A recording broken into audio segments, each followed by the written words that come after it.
So yeah, we didn't die in the pandemic. It's still going on though, so we still could. We probably shouldn't optimistically say that we're not going to die. The final episode of the Angry Scotland podcast. You're definitely going to die, just not necessarily this week. My earliest memory of him really is Barack Obama taking the piss out of him. As we you know what I mean? Birther gimmick. They make these birthers into the worst it gets. Why doesn't he show his birth certificate? 3 weeks ago when I started, I thought he was probably born in this country. And now I really have a much bigger doubt than I did before. He doesn't have a birth certificate, or he hasn't shown it. He has what's called a certificate of live birth. A certificate of live birth is not even signed by anybody. A few years ago, you led the birther movement. You sent investigators out to Hawaii to find out whether or not Obama, which you said was not born here. Well, I don't know what be true. Well, I don't know. According to you, it's not true. I don't know. You know, Released his birth certificate. You know, if you believe that, that's fine. I don't care. It's an old subject. The birther thing was just, he was racist. It wasn't laying the foundations for run of the White House. It doesn't matter whether or not he believed it.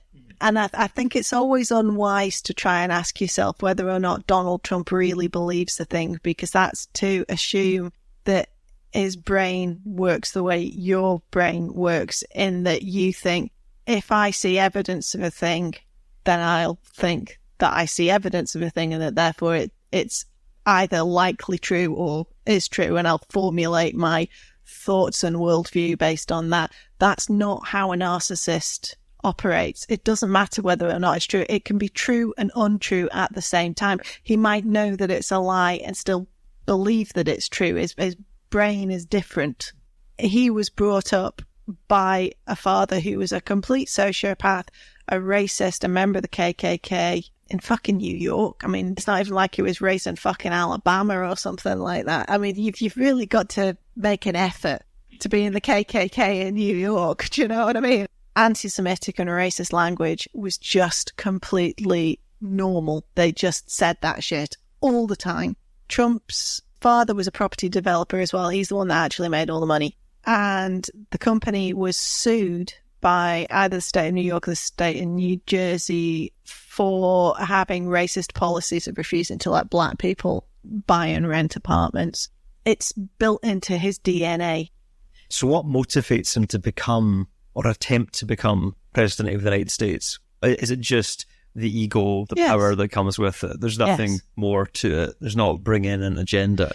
So would it tally then that the people are around Donald Trump now, like Mike Pence, for example, have seen him as a kind of guy we can ride the coattails on into the White House to put this agenda forward? Without a shadow of a doubt, Donald Trump has a narcissistic, psychopathic personality profile. He mirrors people. And apparently Pence thinks that he's a genuinely religious guy because he mirrors Pence when he's around Pence. So he decides, I'm going to become president just because my ego says that's what Donald Trump is going to do. Well, I mean, he'd been wanting to be president for a long time. I think it was the Reform Party or something. Yeah, he'd run as a... folk would ask him about it in interviews quite often. He built up this huge media profile. You know, he did The Apprentice. So that kind of boosted his profile massively as well. He wasn't really very widely known outside of New York until The Apprentice. And The Apprentice, he was essentially playing the part of a successful businessman. But within New York, everybody knew him as the guy that would stiff charities and turn up at charity galas and get his photo taken and not give a donation. Everybody knew his shtick. But the rest of the country didn't, and they kind of thought that this persona was real. He did do a lot of stuff with WWE on the back of The Apprentice. It was quite key, I think, about those appearances with WWE was he was framed as a good guy. Trump was the hero of that story that he was involved with. Vince McMahon portrayed the heel, the villain in the narrative of that story that was told. And just as you said there, that prior to these TV appearances, he wasn't really known outside of New York. So this was his introduction to the world, because WWE is a global event, and the WrestleMania that he took part in, Trump was the hero. He was the good guy. As implausible as that would seem, because he's such a naturally dislikable person, but Vince was somehow worse in the eyes of the fans, and pro wrestling, without stating the obvious, big with the rednecks. You know, it's a southern thing largely, and I think a lot of people that voted for him subsequently in the election may have been teenagers around that time, and that's in the back of their head. Oh, he's the good guy. He's got all this money, but he uses it for the right thing. Completely fictional TV storyline. But I think it can't be underestimated how influential that may actually have been when we got round to the election time period. When he said, I'm going to run for president, I thought, this isn't going to work. He's doing this because he wants to launch Trump TV, but he's not actually going to do it. But then when it turned out the Democrats were going to put Hillary Clinton forward, I knew he's going to become president of the United States. I really, really feared it. The polling was really okay for her, but they were nationwide polls, and that's pointless because it's the Electoral College that matters. We do need to bear in mind a very sizable percentage of the population voted more for her than voted for him, but that didn't matter. You know, if you were to imagine an election in this country between, say, Tony Blair and Boris Johnson, how would we vote? And I feel that that's what Hillary Clinton and Trump was. I can see Hillary Clinton being an American version almost of Blair. Pseudo-progressive person that's not really, seems quite hypocritical, seems quite corrupt, really loves bombing other countries. So you could kind of see that, oh, I really don't like that. And the left just aren't going to come out for those people. So, I mean, Trump really got in because I think a lot of left-wingers just stayed home because they were just put off by Hillary Clinton. So, I mean, then you have to get into social media interference of the Russians and the campaign. That day on October 17th, it was just absolutely mental. October 17th, 2016, when you have the grab 'em by the pussy tape comes out. And just as it looks like Trump's going down, the same day, Assange and WikiLeaks release a whole load of emails that had been hacked. Anybody that wants to still tell me that WikiLeaks are the good guys, get to fuck. There's no two ways about it. Roger Stone was communicating directly with WikiLeaks and organising that. Roger Stone, who's just had his sentence commuted by Trump so that he doesn't say what Trump knew about that. But all that being there, so the Russians, and there's all the interference, if it had been a different candidate apart from Hillary Clinton, do you think it would have worked? No. So you don't think they would have been successful unless Hillary Clinton had been the candidate? The first thing is, it was because Hillary Clinton was a candidate that they wanted to interfere so much, because Putin hates her, because he thinks that she, and quite rightly so, was responsible for uprisings in satellite states to Russia against the Russian government. And while she was Secretary of State, she was very supportive of places like Georgia and Ukraine. So Putin fucking hates her, which was part of the motivation. But I don't think the Russians themselves thought it was going to work. I think what they thought was that they would hobble her and that she would go into the presidency incredibly damaged and then never get a footing. I don't think they actually expected Trump to win. I mean, that's quite different from how the rest of the media has actually framed this. So you're saying there that this was never really about the Russians supporting Trump. This was always about the Russians wanting to damage the Democrats and damage Clinton. Damage Clinton in particular. And the other thing to bear in mind is that they had been grooming Trump for a long time, and there's no two ways about that. They kept dangling potential deals for him to build a Trump tower in Moscow. It was like a bully dangling a chocolate bar in front of a fat kid and then always just pulling it up over and over and over and over and over, and Trump kept fucking going back for it over and over and over and never getting anywhere. The Christopher Steele dossier. I mean, there's so much stuff in there other than the P-tape, although I am absolutely convinced that a P-tape exists.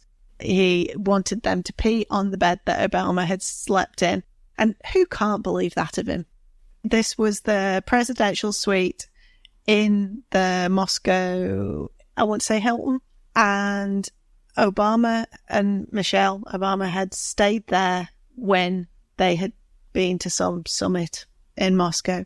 The idea that the presidential suite in the main and biggest hotel in Moscow that isn't wired for audio visual, you'd have to be high to think that it wasn't. So this room is definitely set up for recording. No two ways about that.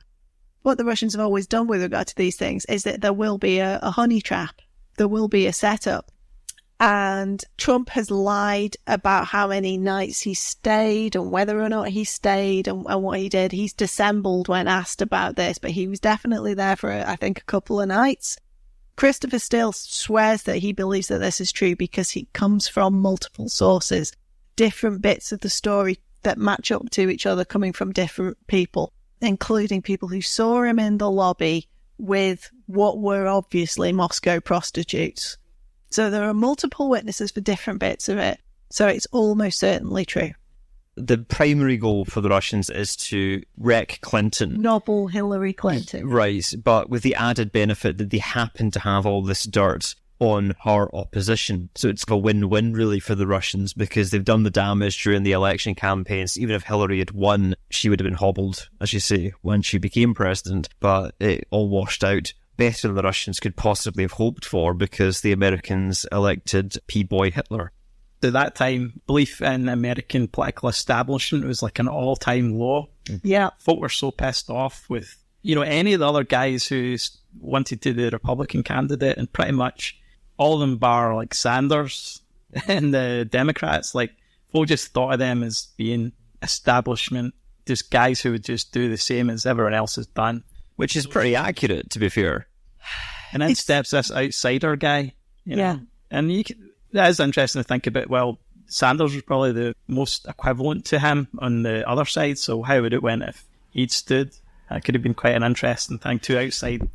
And it's almost certain, I would say, that the Russians would not have bothered trying to muddy the waters because they wouldn't have cared who won out of Sanders and Trump because they see each of them as equally disruptive to American social order and therefore wouldn't have minded.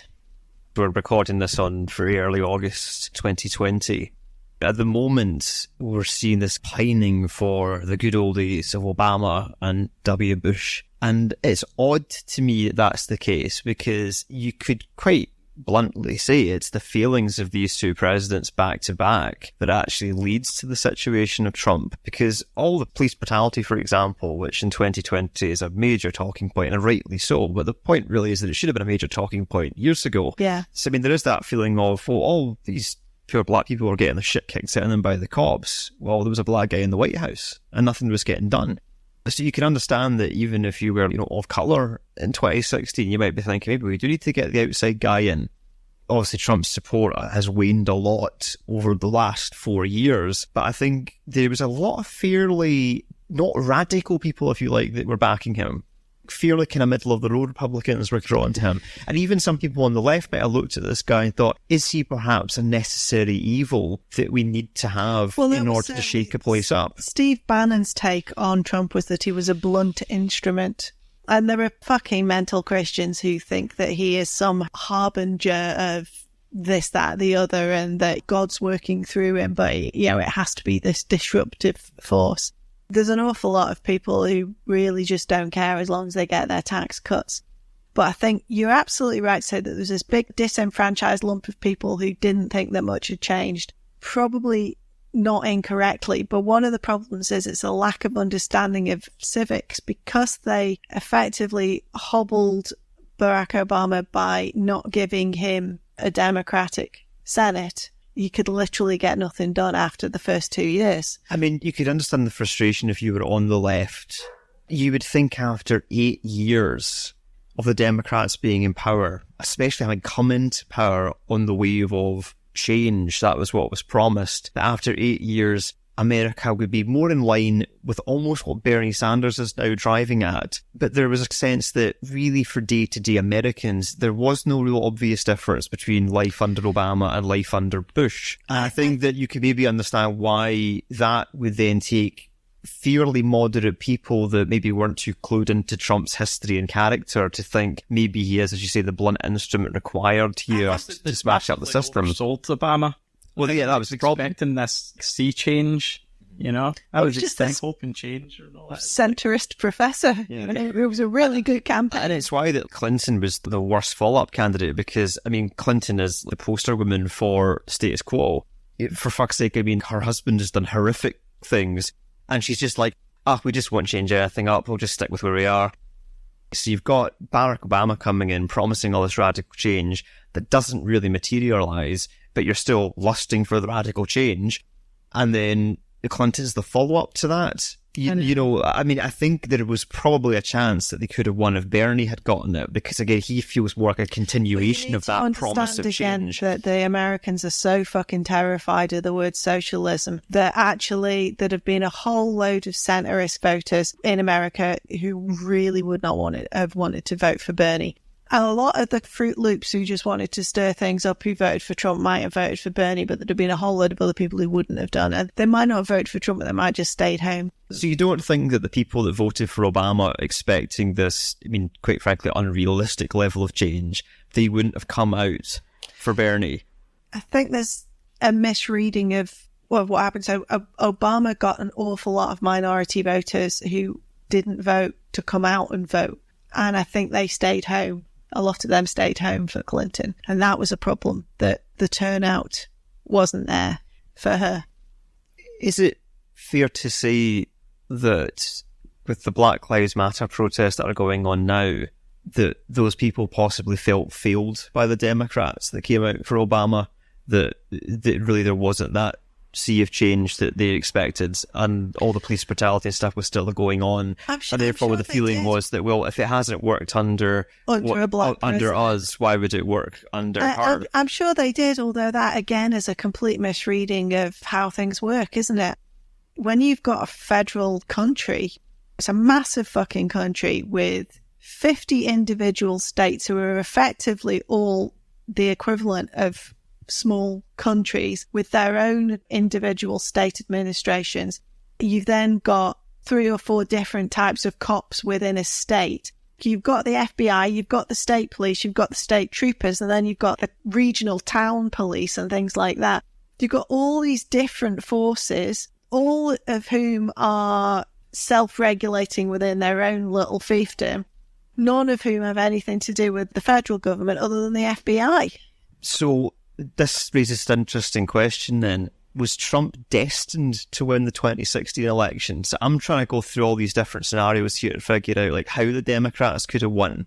But we seem to be rounding back to the point here that really, no matter if it was Bernie, it was Hillary, we seem to end up saying that because America's system is so fucked, eventually you were going to end up with a Trump. So even Russian interference aside, because we even agreed that actually Hillary's probably the primary reason why Trump got into the White House to begin with.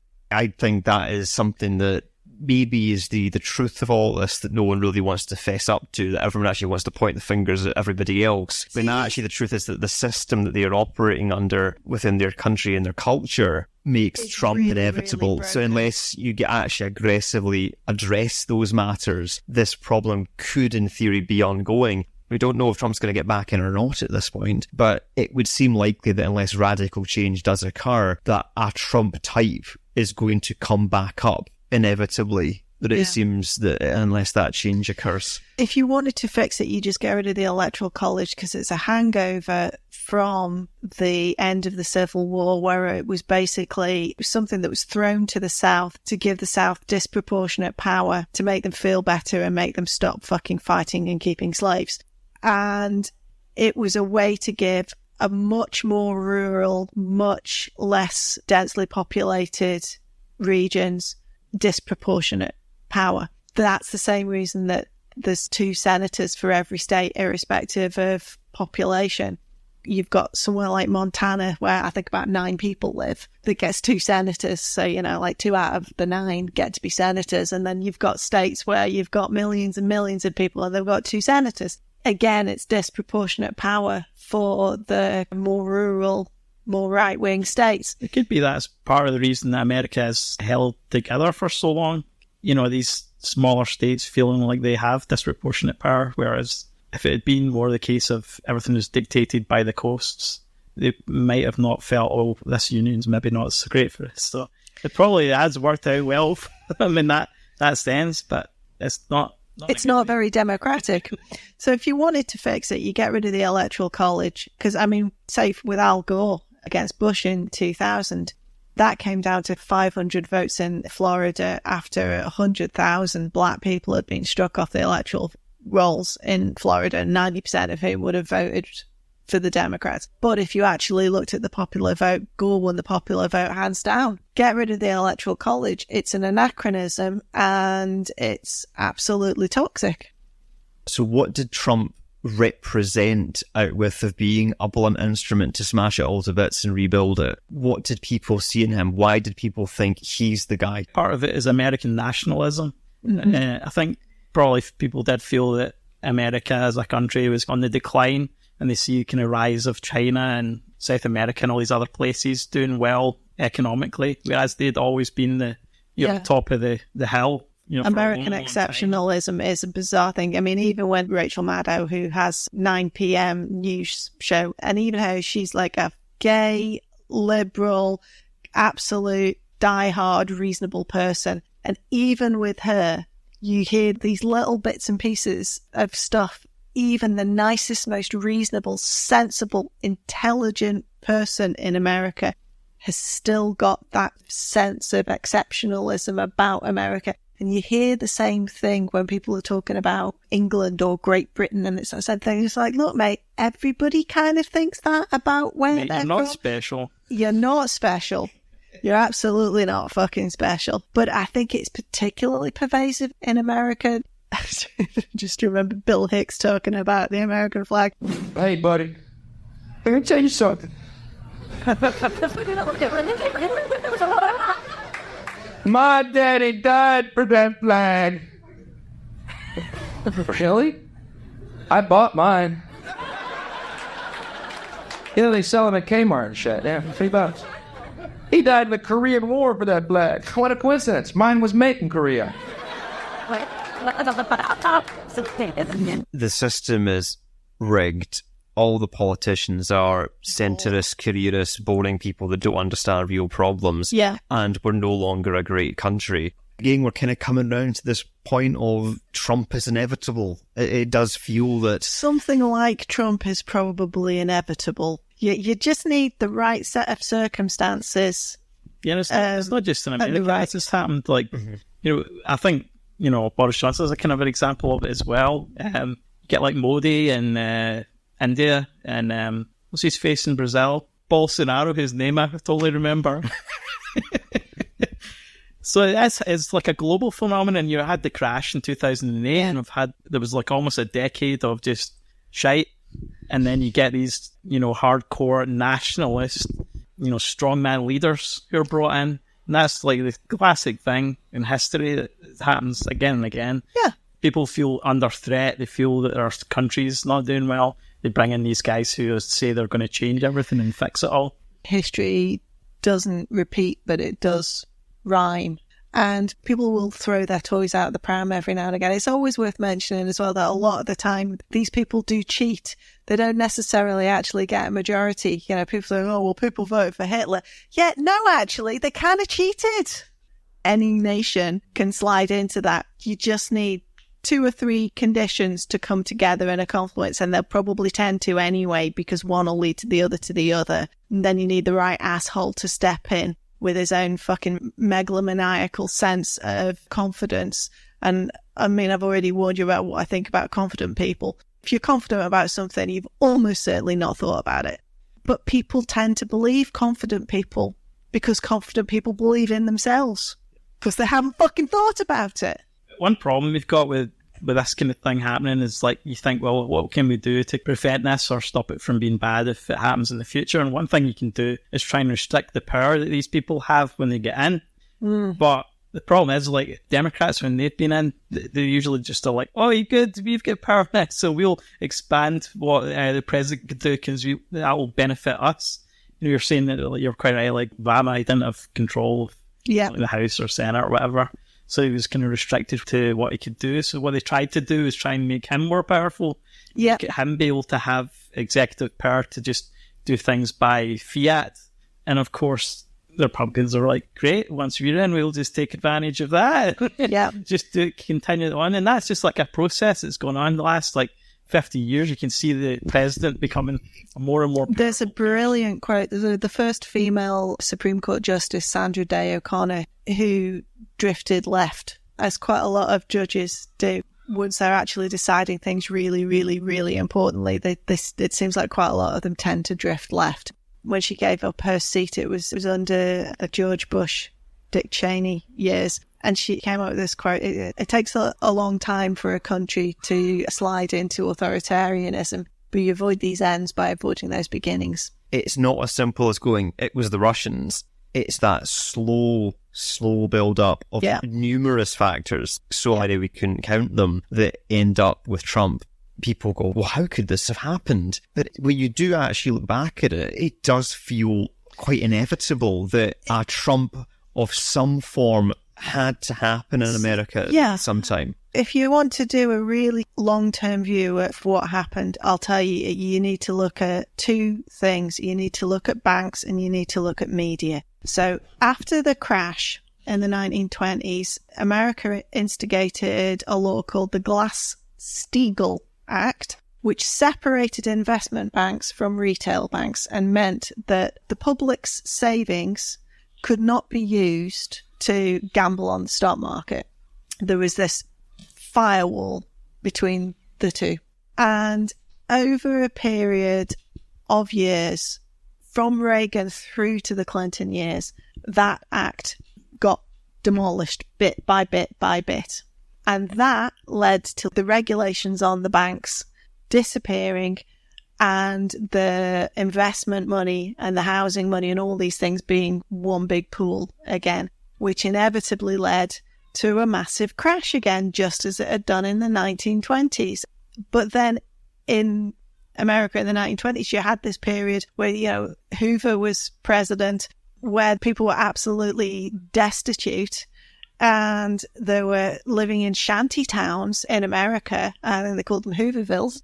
And he got his ass handed to him by Roosevelt, who came in and had a massive stimulus package. And then you had the Second World War, which meant that there was almost full employment as long as you didn't mind being shot at.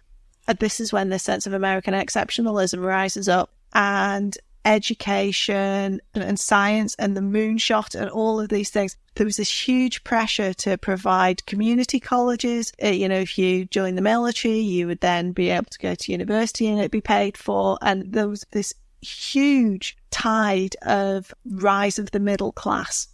You could get a job and it would be a good job. It was manufacturing. And then all of that gets quietly taken away. And that gets taken away by right-wing policies. Why should I pay for your college? Why should I pay for this? And so community colleges become downgraded.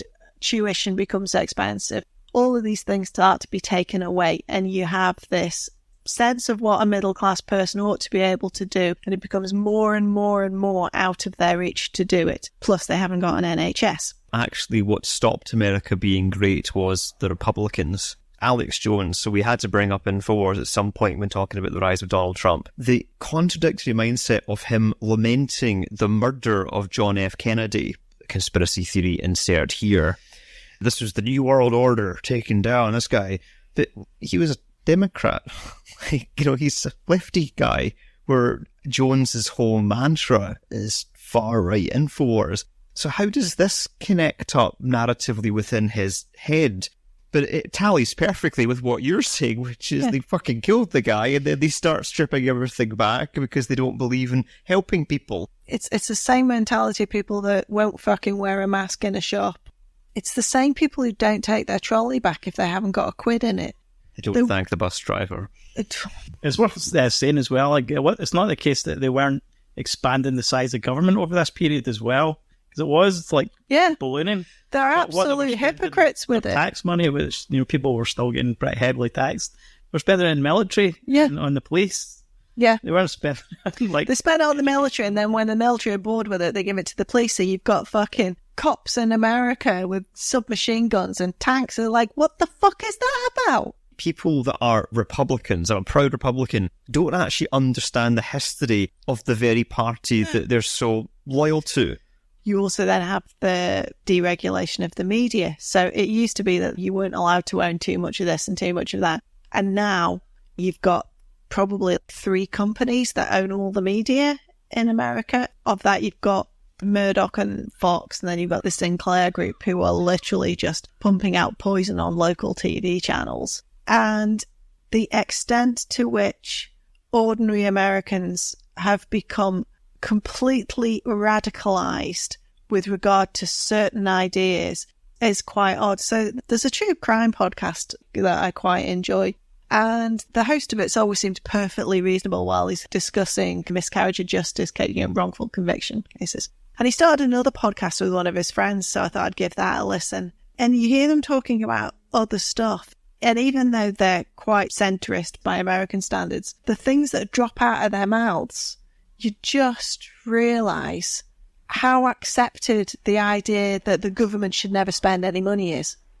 Now, I'd like to completely redo the way tax works because I think it's really broken.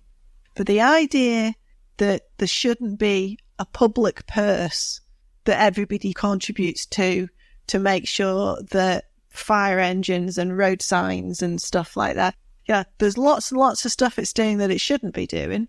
That's an argument for another day, but they can't see sometimes that actually spending on a thing can save a load of money. So if a government spends money well, it actually generates economic activity that produces more revenue for private and public sector. But it's just, but how are you going to pay for that? How are you going to pay for that? It's very, very, very odd. I mean, they're really radicalized in terms of this idea that government shouldn't spend money.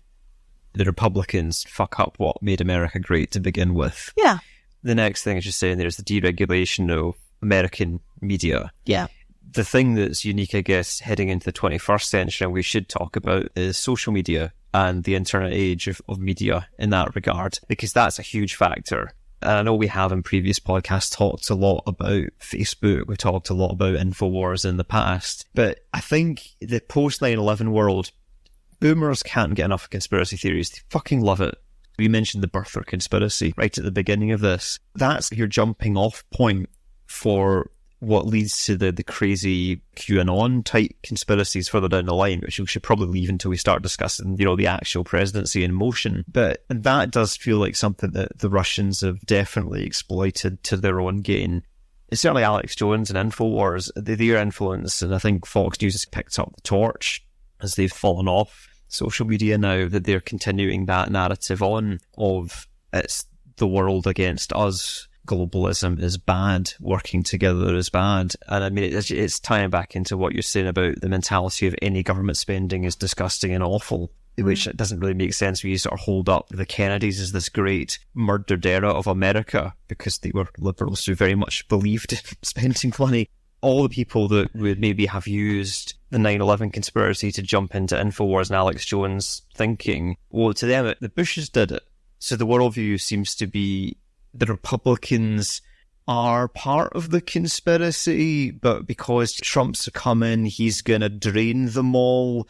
What is the narrative that Trump supporters believe in terms of the conspiracy surrounding Trump? Can we make any sense of this? Because I can't. I cannot find a clear narrative Well, he logic. wasn't supported early on, was he? Originally, none of the other candidates liked him, and the establishment hated him, didn't want him to run and all that, and then he ended up... It was meant to be Jeb Bush. It was meant to be Bush v. Clinton. His clap. So the theory is that the mainstream Republicans that existed, they are all crooks, and they were involved in 9/11 and all this other shit. And he's the heroic outsider. He's the coming great in. heroic outsider. The QAnon people believe that he's there to stop all the child molesters. They've got their version of our Operation U-Tree conspiracy, which is that all the politicians are into this incredibly secret, massive paedophile scandal. And that's what Pizzagate was about, where they were reading through some of the emails and they thought that they'd worked out this code for what were different sexual acts involving different children. And it was to do with toppings on pizzas. And this guy turned up at a pizza restaurant in, I think, Washington, expecting to find children enslaved in the basement, only to find out that this pizza restaurant doesn't have a basement. Edgar Welch was arrested in Washington Sunday afternoon outside Comet Ping Pong, a popular family pizza parlor. D.C. police say Welch fired at least one round into the restaurant floor with an AR-15 rifle like this one on his Facebook page. No one was injured. Police say Welch drove all the way from North Carolina to self-investigate Pizzagate, a fictitious online conspiracy theory. Pizzagate started on the internet shortly before Election Day when right-wing sites that make up fake news spread rumors that Hillary Clinton was involved in a child sex trafficking ring in D.C. Court documents say Welch read online that the Comet restaurant was harboring child sex slaves and he was armed to help rescue them. He surrendered peacefully when he found no evidence that underage children were being harbored in the restaurant. Pizzagate has been pushed by Michael G. Flynn, son of retired Lieutenant General Michael T. Flynn, chosen by President-elect Trump to be his national security advisor. The two were seen together at Trump Tower last month. After Welch's arrest Sunday, the younger Flynn tweeted, "Until Pizzagate proven to be false, it'll remain a story." General Flynn himself has also spread stories claiming to link Mrs. Clinton to criminal activity. 6 days before the election, Flynn tweeted, "You decide. NYPD blows whistle on new Hillary emails, money laundering, sex crimes with children, etc. Must read." The story he referred to was fake. Learn about your idea of protest and stay all day. This is not the first time Pizzagate believers have confronted Comet Ping Pong owner James Alefantis. He says he's been getting threats for weeks. These stories are completely and entirely false. What happened today demonstrates that promoting false and reckless conspiracy theories do come with consequences. This was a terrifying experience for my children. Sharif Simley was at Comet Ping Pong with his wife and 3 children when Welch walked in. This is nothing but, terrorism, and it should be condemned as such. In addition to the AR-15, Welch was carrying a handgun and a shotgun was found in his car. Scott, he's been charged with multiple offenses. Conspiracy theories about 9/11. Do you believe the Russians were implanting some of those ideas against Wouldn't be the Bush? slightest bit surprised. Or do you think that was Americans shooting themselves in the foot No, it and wouldn't be subsequently the- the Russians would exploit it later on? I have no evidence that those conspiracy theories came from Russians. I wouldn't be surprised. It's the sort of thing they do, but I've never heard any evidence for that. Probably unlikely the Saudi Arabians, to be honest. Yeah, Or the Iranians. that's much more likely to They be also fair. have a massive social media. And do the same thing, yeah. The Saudi Arabians are paying off the publishing company that owns the National Enquirer. So here you get into the Michael Cohen, Stormy Daniels story. Stormy Daniels, porn actress who had an affair with Donald Trump. She was going to go to the press because she was quite disgusted to see him doing anti-abortion stuff, and she just thought he was being a hypocrite. She was going to go to the press and she was threatened. Essentially, mafia-esque fucking goons came up to her in a parking lot and strongly advised that she take a settlement and fuck off, and she was shitting herself.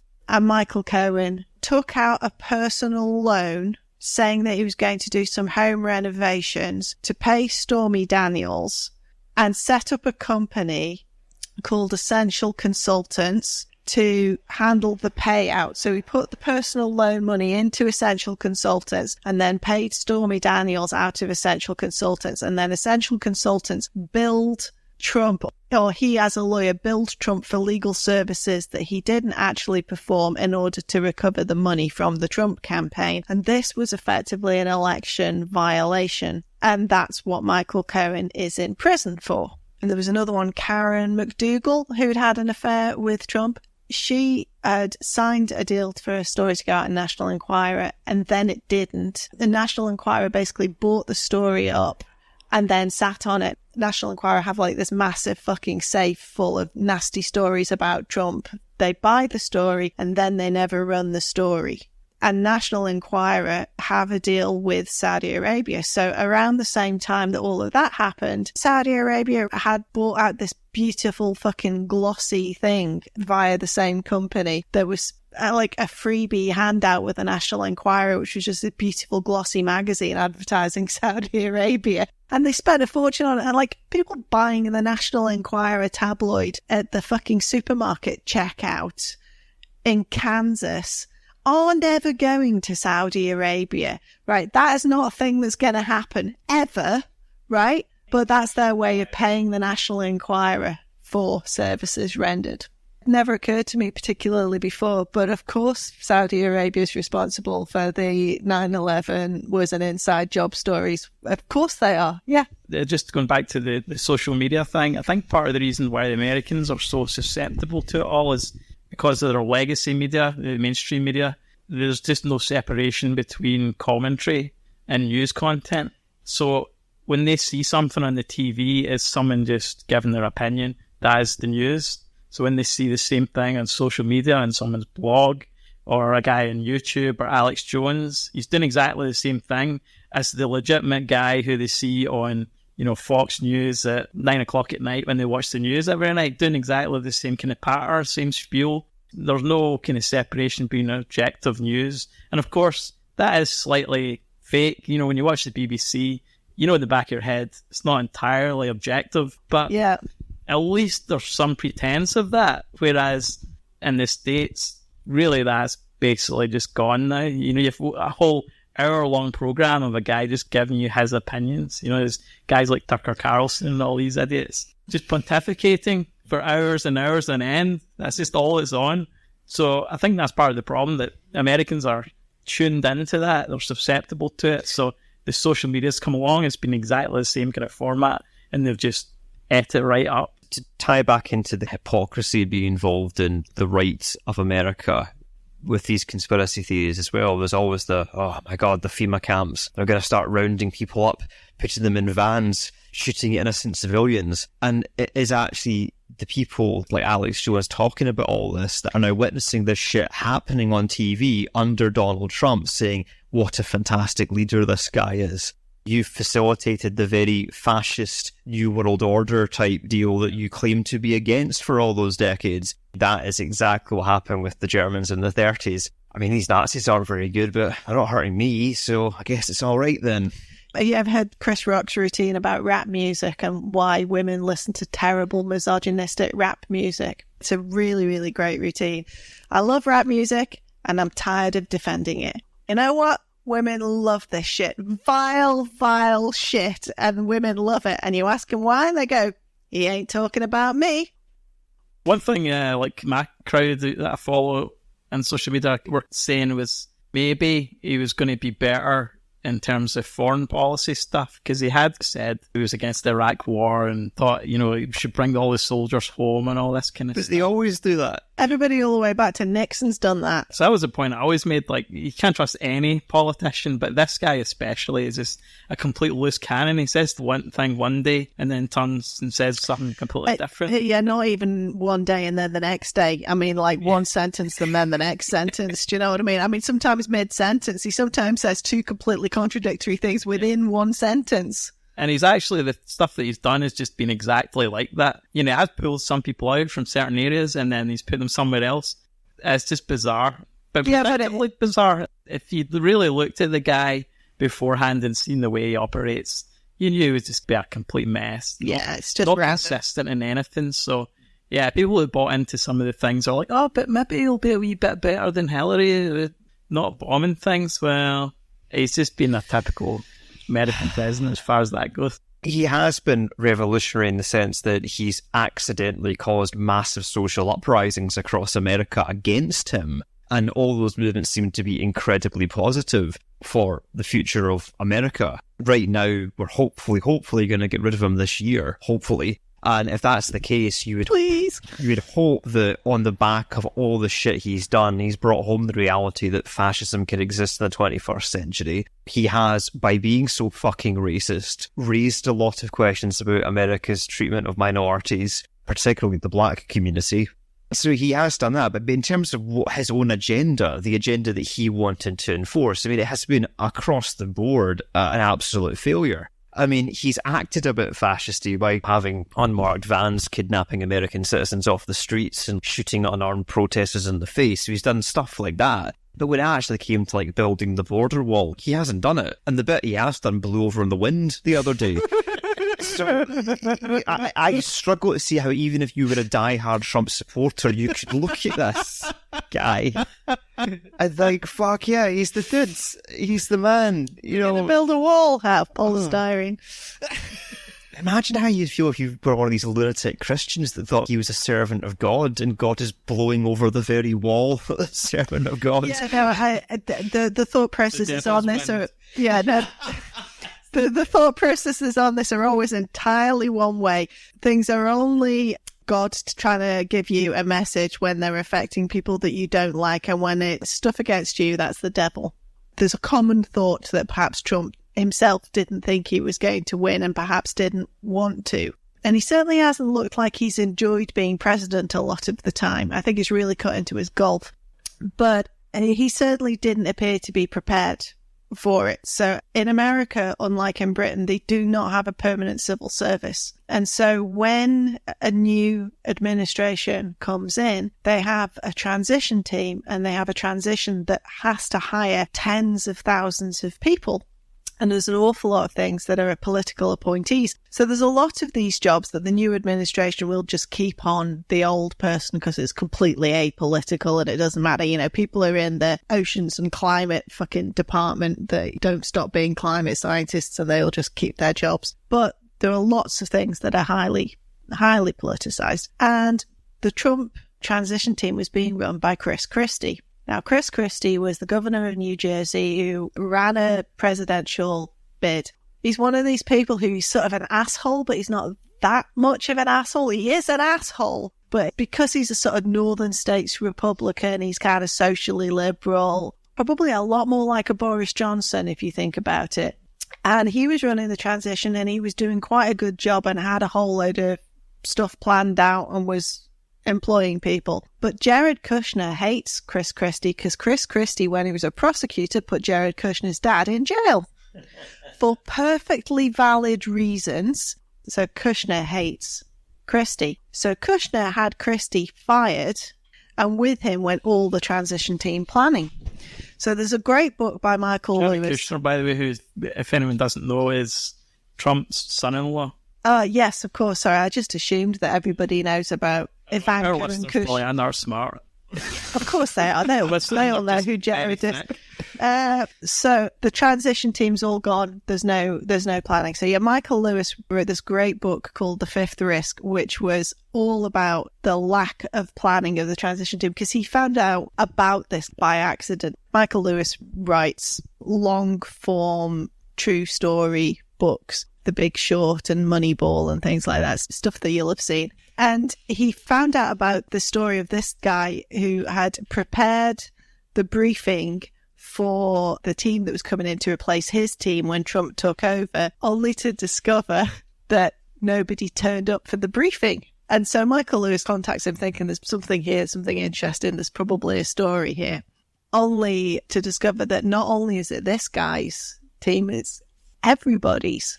The Obama administration has spent hundreds of thousands of man hours preparing these documents, presentations that basically explain this is where the gas meter is, this is when the bins go out, password for the router, and which one is Gary's coffee that you shouldn't touch. All that's been written down, and all these presentations have been prepared, and all across these departments, nobody turned up. And tens of thousands of jobs weren't filled on time, and thousands still haven't been filled, and there are departments of the American government running half-staffed. And then there are things like their equivalent of the Election Commission. I can't remember the name of it, but it has to have a quorum of people in order to be able to take decisions, and they just haven't been staffing it. It's not quorate, and so as it stands, there's no current federal regulator of elections in America as they're going into probably the most important general election they've ever had. Not only did they not have a team in place, they didn't know that they needed to have a team in place. Apparently, when Trump came into the White House to meet Obama while Obama was still president, Jared Kushner was in the West Wing, and he didn't realize that all of those staff would need to be replaced. He was talking to somebody, and it became evident that he thought that this person was going to be staying on, and they're like, "I'll finish tomorrow." They didn't know that the West Wing staff had to be replaced. They didn't know they had to make these hires. And then there's Michael Flynn, the first national security advisor, who the Obama team specifically warned Trump not to hire Michael Flynn because they knew that he had been acting as a foreign agent for Turkey and potentially for Russia. They had active intelligence on him. They warned him against him. He hires him anyway, and then has to fucking sack him within about, 3.5 weeks or something? The National Security Advisor was working for foreign governments. My favourite hire they did was that press secretary guy that didn't even make the weekend. The Mooch. 11 Days is officially now called Scaramucci. Scaramucci is quite interesting because he's really come out against Trump. He's like, I like the guy in this and I knew from New York and bloody, but he said, people have asked me if he's got early onset Alzheimer's. I said, I don't know, but he's got early onset fascism. I kind of like the Mooch. I'm interested in how many people, like you say, Scaramucci and like John Bolton as well, like they've come into the job and then afterwards they've just started stabbing them in the back immediately. I think a lot of them are probably just thinking, I come in and do this job for a few months and then I can leave, do a couple of non-executive directorships, rake it in from being able to say that I've done that job, basically. It's getting all the worst people for all the worst reasons. Said that you don't take responsibility, but you did disband the White House Pandemic Office, and the officials that were working in that office left this administration abruptly. So what responsibility do you take to that? And the officials that worked in that office said that the White House lost valuable time because that office wasn't disbanded. What do you make of that? Well, I just think it's a nasty question because what we've done is, and Tony has said numerous times that we've saved thousands of lives because of the quick closing. And when you say me, I didn't do it. We have a group of people. I could ask perhaps in my administration, but I could perhaps ask Tony about that because I don't know anything about some of the people we cut. They haven't been used for many, many years. And if we ever need them, we can get them very quickly. And rather than spending the money, and I'm a business person, I don't like having thousands of people around when you don't need them. I cannot think of a better example of an area where we should all agree than passing this emergency funding to fight Ebola and to set up some of the public health infrastructure that we need to deal with potential outbreaks in the future. There may and likely will come a time in which we have both an airborne disease that is deadly. And in order for us to deal with that effectively, we have to put in place an infrastructure, not just here at home, but globally, that allows us to see it quickly, isolate it quickly, respond to it quickly. So that if and when a new strain of flu, like the Spanish flu, crops up 5 years from now or a decade from now, we've made the investment and we're further along to be able to catch it. It is a smart investment for us to make. It's not just insurance. It is knowing that down the road, we're going to continue to have problems like this, particularly in a globalized world where you move from one side of the world to the other in a day. So this is important now, but it's also important for our future and our children's future and our grandchildren's future. The Mexican border situation with the kids in cages, which is just horrific. I mean, unimaginably horrific. With the kids being separated thing, teenagers, 15, 16 upwards, who were coming into the country with people who were believed to not be their parents, which was quite common because parents would often be keen to get them out of wherever they are before they got embroiled in gangs. And so parents would actually fucking send their kids off to try and get them into America to keep them safe. And I think they were getting separated from people that they were traveling with if it was believed that they weren't their parents. And that has been the whataboutery that the Trump administration has used as an explanation as to what it is they do. But the horror of the separating children from their parents is much more evil than you probably even realise, because once they realised that they were getting bad press for doing it, their reaction wasn't to stop doing it. Their reaction was to stop keeping lists and records of how many children they were separating. So the only thing that might at a later date be able to put those families back together, they tried to stop doing in order to not have any records of how many times they've done it. But they are deliberately taking babies in nappies who are breastfeeding away from mothers mid-feed. This is proper fucking jackboot stuff.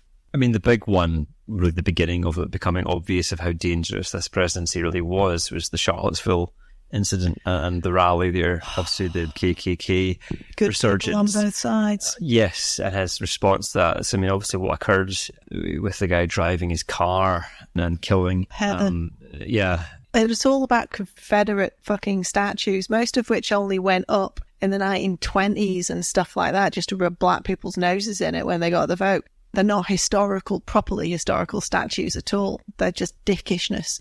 And he got persuaded by his team that he needed to make a statement that was supportive of the anti-fascist protesters. And he actually did so, and it was something that somebody who could write had written for him, and it was a teleprompter thing. And then all the coverage was just about how he'd flip-flopped. And so then he came back out, and he was pissed off. Apparently he was really fucking fuming. And he came back out, I think, the next day, and that was when the good people on both sides, and he was just saying what he thought because he was absolutely fucking raging with his people, and he doubled down on his first horrible comments. I think Antifa it's got to be the conversation to focus on, really, isn't it? It seems a bit bonkers that in the 21st century there is an active group that's whole goal is anti-fascism, like it's a requirement. You would have hoped by this point within the human race we would have sort of over the whole fascism thing, but sadly not. You would think, wouldn't you? And then you get the double speak of news organisations trying to be even-handed.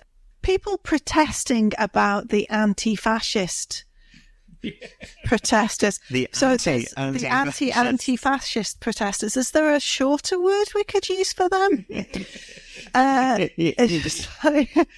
Say what you see. It's like that bit in Red Dwarf, you know. It's a fad. It's a fad. So like, come on, you can do it. Now, how do we describe the gentleman who's just been on the screen? He's Mr. Look, come on, He's a you know what it's called? He's a spin. He's a swing. He's a smig.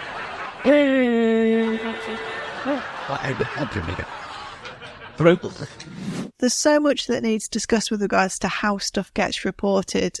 There's still this attempt by so much of the media to discuss him as if what he was doing was normal, or to try and find a normality in it, or whether or not he means it and whether or not he can do it. Let's just stop all of that pretense. You don't fucking bother doing that with Kim fucking Jong-il of North Korea. I think that's exactly it. It's mental. Stop trying to make it normal. Because we're listing all these incidents that he's been involved with and stupid decisions, but it's the coverage of it that's really the problem. So, you know, when we're talking about cutting all the budgets to do with research into climate change, and he's doing that because he thinks it's all a hoax, which is just bullshit, but it's not framed like that in the media. It's like, oh no, that's a valid opinion. That report what they do, don't report what they say.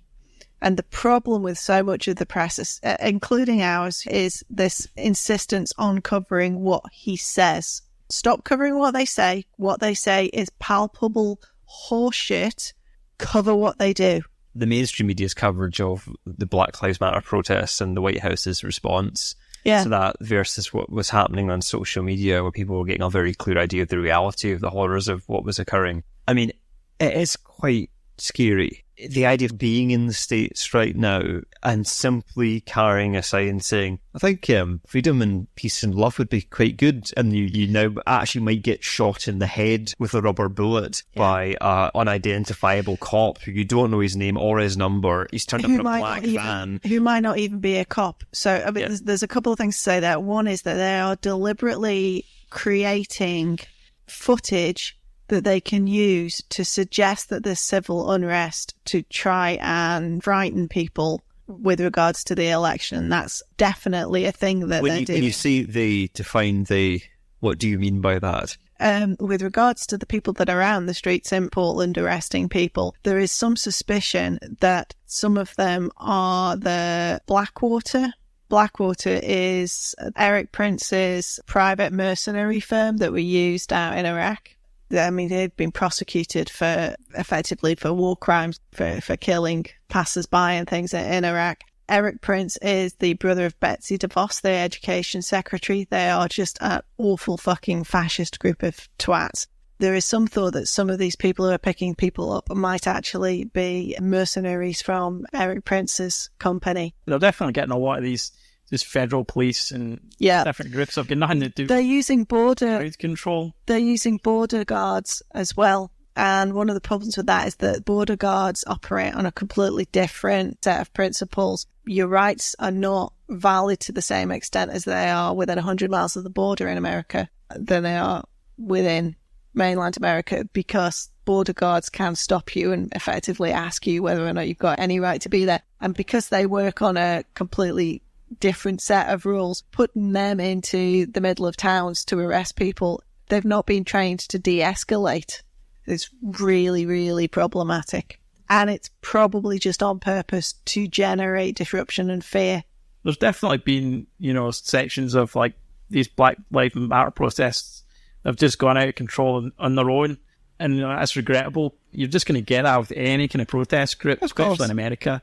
You will get people who will be violent, will just join in, just destroy stuff. But even the peaceful ones, once they've been shot at by rubber bullets and been gassed, so many times, there's only so much people are going to take of that before they start going, right, we're not taking this anymore. There's also start chucking stuff back in. There's also cases of white supremacists going and joining the Black Lives Matter protests and starting trouble. So there's one guy called Umbrella Guy, how they refer to him, because he was breaking shop windows with umbrellas and stuff like that. And folk clocked him immediately. They're like, who the fuck's that guy? Yeah. You a cop?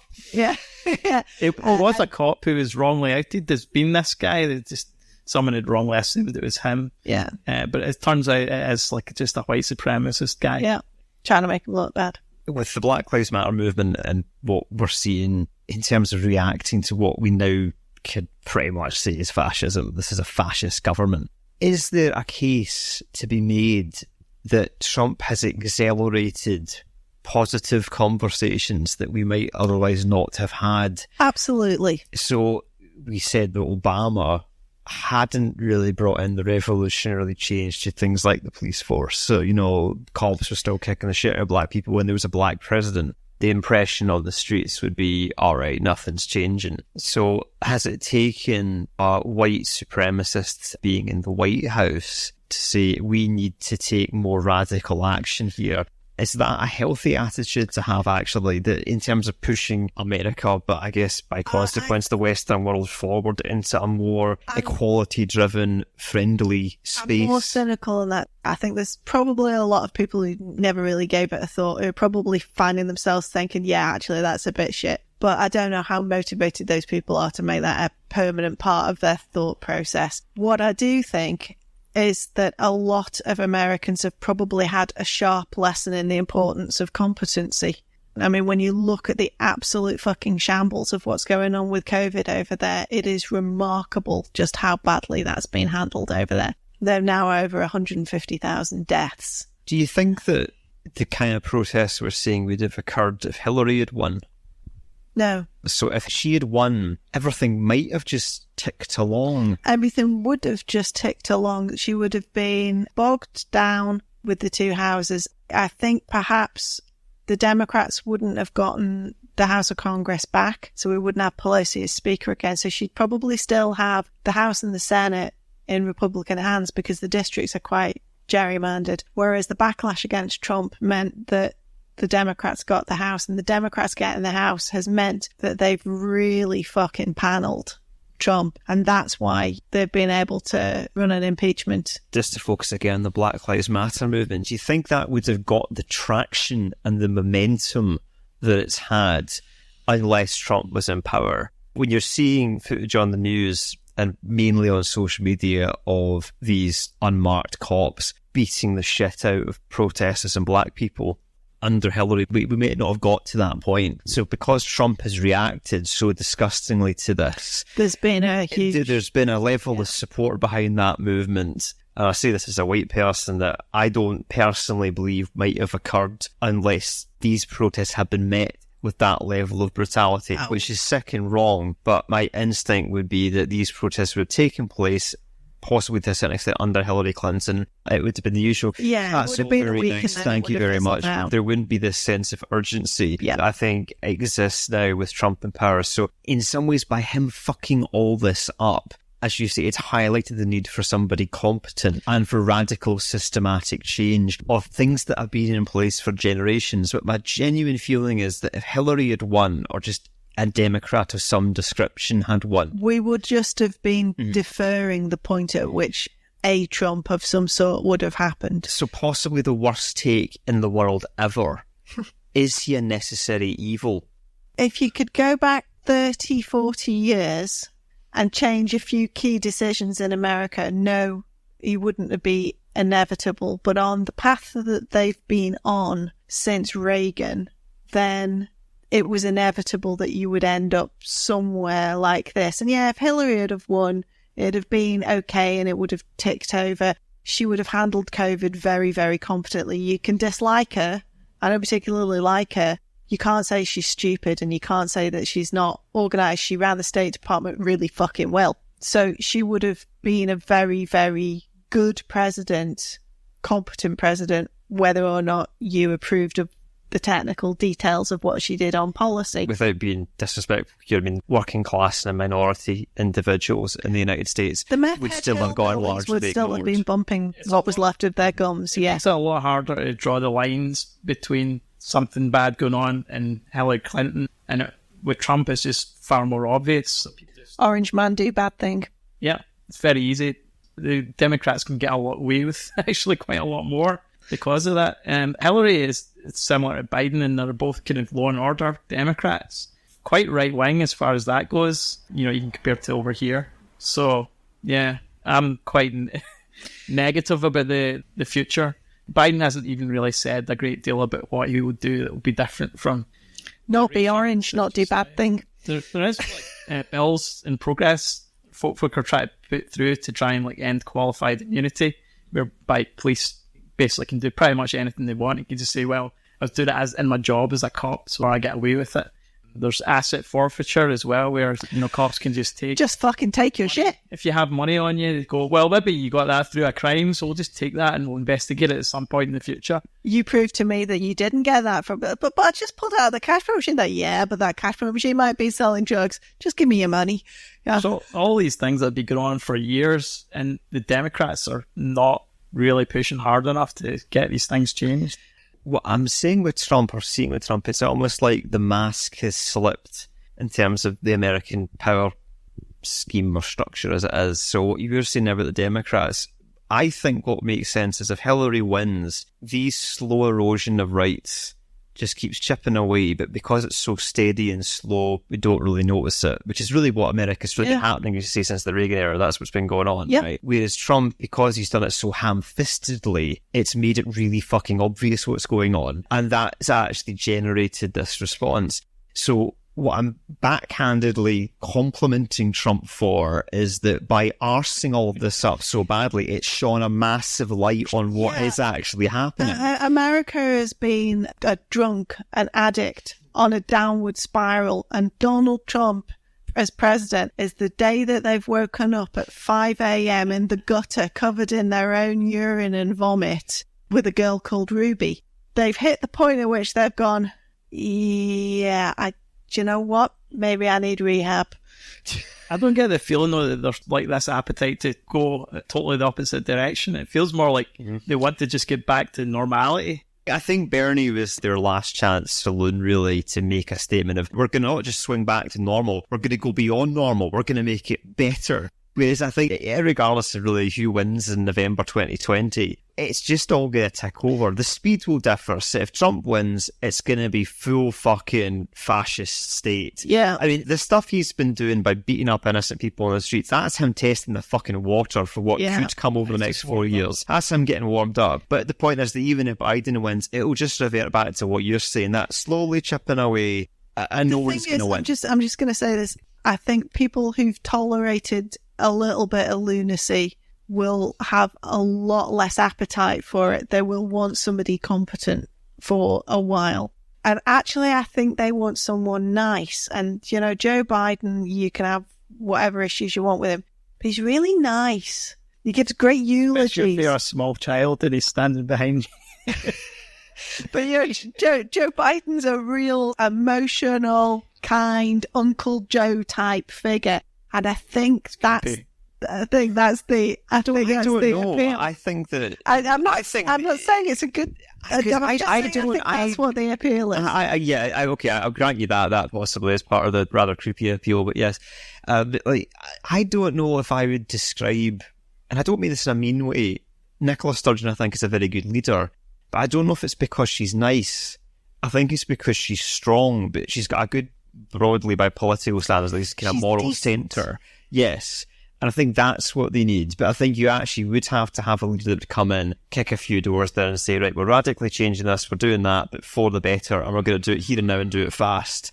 To tie right back to the beginning of us discussing Trump, of like how he got elected, I think that desire of getting somebody from the outside in to gut the place out and change things for the better is good. They just picked 21st century Hitler to do it as opposed to somebody with a decent moral centre.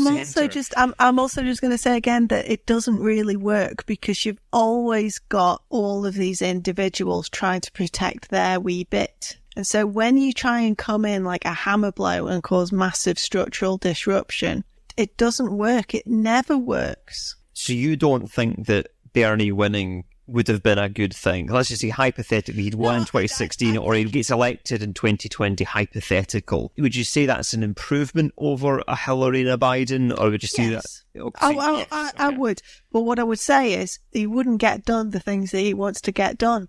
It wouldn't happen. It never does. It's a kind of egotism to think that you can change these massive structures quickly. It genuinely won't work unless you really are prepared to go into America and sack every cop and get them all to reapply for their jobs. I'm all right with that. I'm all right with that, but good luck with getting that past everybody. Do you know what I'm saying? So what's your big predictions for either he wins or he loses? Because I think both of these scenarios are going to be utterly nightmarish in the fallout. So I think he's going to lose, provided the ability to have an election takes place in some relatively normal fashion. Fucking dog. He might not turn up for the debates then if he thinks it should be delayed. He might use that as an excuse. Do you know what? That hadn't occurred to me. Well, I mean, Boris did that a little bit. I mean, yeah, like, I'm not going to debate Nicola Sturgeon because Nicola Sturgeon would have eaten him alive on TV, so that just didn't go. So it could happen. I mean, but my fear in this is going to be, one, if he gets in, as I say, this is just the start. This fucking dog, man, just stares my head in. I love dogs, but not this one.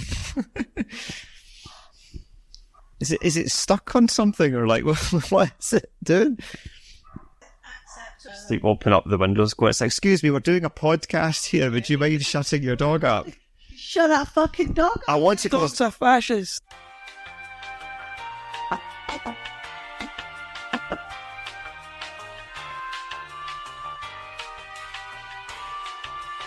So are you done, dog? Okay, we're gonna go. Okay, what's that, Tory? Fucking Tory dog. My thinking is that if Donald Trump wins in November 2020, or whenever he's going to have the fucking election if he delays it, but if he wins, I think what we've seen so far in terms of his response to the Black Lives Matter movement, putting kids in cages, all the horrible shit he's done, this is the warm-up act for year 4, because if he gets re-elected, America is making a statement saying, we're actually fine with this. We actually are quite into this whole fascist stuff. So that's when he's really going to fucking go for it. But the equally dark scenario is that he loses. He's going to frame it as they cheated. Yeah. Because that's going to lead to the civil unrest. It's going to be so much worse than the Black Lives Matter stuff, because that's when your fucking white supremacist gun-toting motherfuckers are going to come out. Because one thing you can say for the Black Lives Matter protests is most of them haven't come armed, or if they have, it's been with the occasional brick.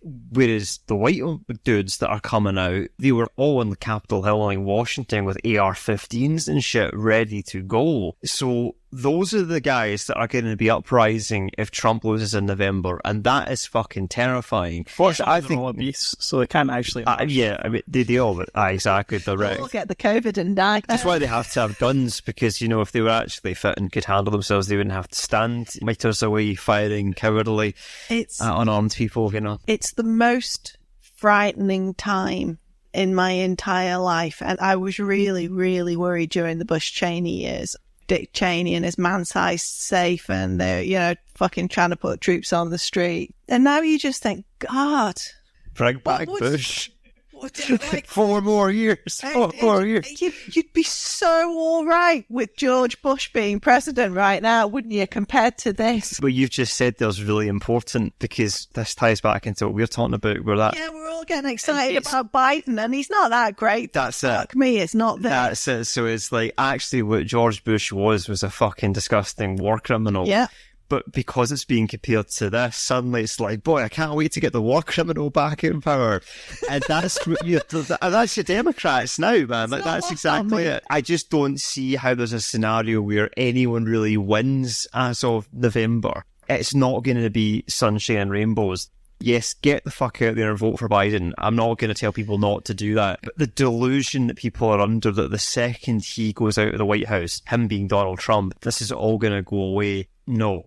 I think if he loses, that's a start, but he will play the I was cheated card. The conspiracy theorists are still going to be out really there. Big victory, and this is something that Mary Trump, his niece, who fucking hates him. She's really nice, by the way. I don't know how she turned out so good and ordinary and sensible. I think it's maybe because her family got completely fucked over by the Trump family, but she's really nice. But she says, understanding his mentality, and obviously she grew up right up close, is that he needs to not only lose, he needs to really, really lose, because he'll just skulk away.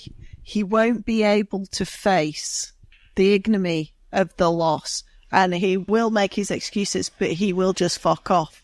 And she's really confident about that. She says if it's a shallow victory for Biden, then he might feel empowered to try and stay and dispute it. But if it's a pummeling, he'll just fucking scurry away. That's her assessment. And I think she probably gets him as well as anybody. He'll probably leave the country, because I think so. I think he'll go. He'll end up in a orange jumpsuit before too long.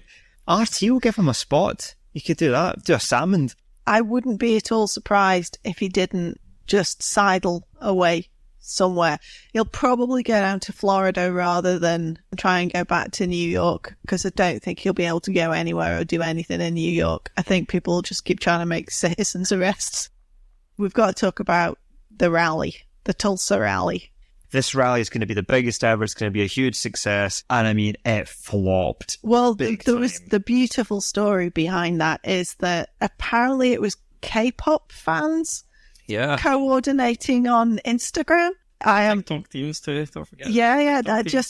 I feel in awe of the level of Muttley Snigger organisation that they got this together, and they managed to inflate the sense of how popular this rally was going to be to these idiots. But they didn't buy tickets. You couldn't buy tickets. So I know a lot of people saying, oh, well, yeah, they just bought tickets and so the real Trump fans couldn't come. No, that's not how it worked. You signed up to say that you were interested. And so because so many of them signed up to say they were interested, these fucking morons thought 100,000 people were going to arrive. They thought about buying capacity for the stadium next door, and instead they just put on this great big screen that they think 40,000 people can view from My outside. favourite moment of it was Nigel Farage going to talk on the stage. And it was like, because he was supposed to be the host of the second screen, and there's nobody there. There's no one there. There's just chef kiss, perfect. 6,000 people turned up to fill a 20,000 seater venue. So it wasn't that the K-pop fans stopped anybody from coming. It was the K-pop fans gave this false illusion. And so he sacked the guy that organised that rally, by the way, because it was his campaign organiser. That guy's history. That guy's gone now. But yeah, you could see the body language as he was walking off the presidential helicopter and stomping across the grass back into the White House. So the wonderful thing that's come out of this, we can see his own supporters don't believe him about COVID. So he's lost their trust. There are plenty of people in America who are Republican because they're kind of fiscal conservatives. They're not particularly socially conservative, but they tend to sort of veer law and order, and they tend to vote Republican. Trump is so far beyond what they want to be associated with, and the Republican Party is finally crumbling because of that. Before we wrap this up, do you want to talk a wee bit about the QAnon stuff? Is that worth going into? I mean, we've kind of skirted over that a wee bit, but I mean, it's bonkers pro-Trump fan fiction. I mean, it's wild. I don't know if you've ever read any of it. Oh, yeah. No, I mean, it's literally people are absorbing this like it's a kind of ongoing Netflix series. Like, it's just this wacky, weirdly written thing where you can essentially imprint any narrative that you want onto it. Like, all the leaks are sort of intentionally written in that manner. Yeah, it started. I think it was probably both. Is 8chan just like 4chan, but like twice as many? I was going to say twice as bad. Like, when you said 8chan, I was like, when did this one turn up? Hang on, I'm aware. There's 8chan as well as 4chan. Don't want to look at 256chan. That's really... Everyone's a Nazi brony on it or something, you know? I don't even think it's one person. There's like multiple QAnons of different positions within this structure that are fighting the good fight. It's a very ambiguous fight. The general thing is, yes, there is an evil paedophile ring, but you're kind of able to read these posts and sort of put your own narrative. Think how much the Epstein Prince Andrew thing must be playing out with them. But then, you know, you've got Trump whose was friends with Epstein, and then you've got him fucking saying about Ghislaine Maxwell, well, I hope she's all right. What, you hope the fucking madam of the paedophile you used to hang around with is all right, do you? What shit she got on you? You're going to have to tread carefully here for legality purposes, but I mean, it is certainly on record that there was an allegation made against Donald Trump, and it involved him raping a 13-year-old girl. So, I mean, the ultimate plot twist in the QAnon series could be that the very guy that they've put in there to smash to pieces the paedophile ring is himself part of said paedophile ring. And I have to say, I don't think any of us saw that coming. Yeah. I mean, what a twist. Directed by M. Night Shyamalan. What a twist.